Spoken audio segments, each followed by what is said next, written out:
صلی اللہ علیہ وسلم 3 دن سے عبد الرحمن ابن عوف نماز پڑھنے نہیں آ رہے تھے مسجد میں. تو آقا میں نے رات کو پتا کیا تو مجھے پتا چلا وہ بیمار ہیں. رات عشاء کے بعد پتا کیا تو میں اپنے اس دوست کی عادت کو جانتا ہوں, وہ عشاء کے بعد جلدی سو جاتا ہے لیکن تہجد کے وقت ضرور اٹھتا ہے جتنا مرضی بیمار ہو. تو حضور آج میں ذرا جلدی اٹھا ہوں کیونکہ وہ تہجد میں جاگ جاتا ہے. تو حضور میں تیمارداری کر کے نماز پڑھنے آیا ہوں. حضرت عمر کہتے ہیں مجھے بڑا کچھ آیا. میں نے کہا ذرا نماز موقع لینے میں پوچھنا بھی تینوں کام کوئی نہیں ہو رہا. فرماتے میں نے کہا یار حد ہو گئی ہے اس شخص کی, سویرے تیمارداری بھی کر رہا ہے. کہتے اللہ یہ میں نے کہا یہ رقابت نہیں, یہ محبت کی جنگ ہے. یہ محبت ہے, اس کو کوئی لوگ غلط مطلب بڑی جلدی لیتے ہیں نا. حضرت عمر فاروق فرماتے ہیں چپ ہو گئی تھے کہ سرکار نے تیسرا سوال پوچھا. حضور نے فرمایا کسی نے کسی مسکین کو کوئی صدقہ بھی دیا آج کے نہیں؟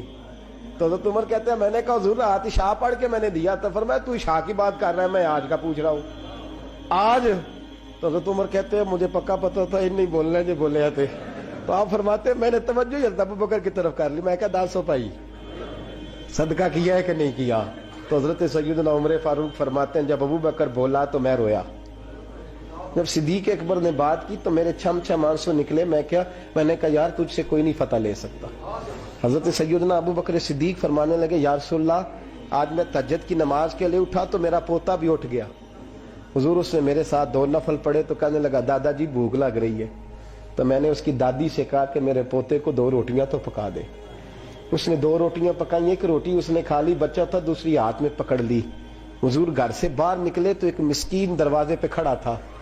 کہنے لگا رات سے کچھ نہیں کھایا.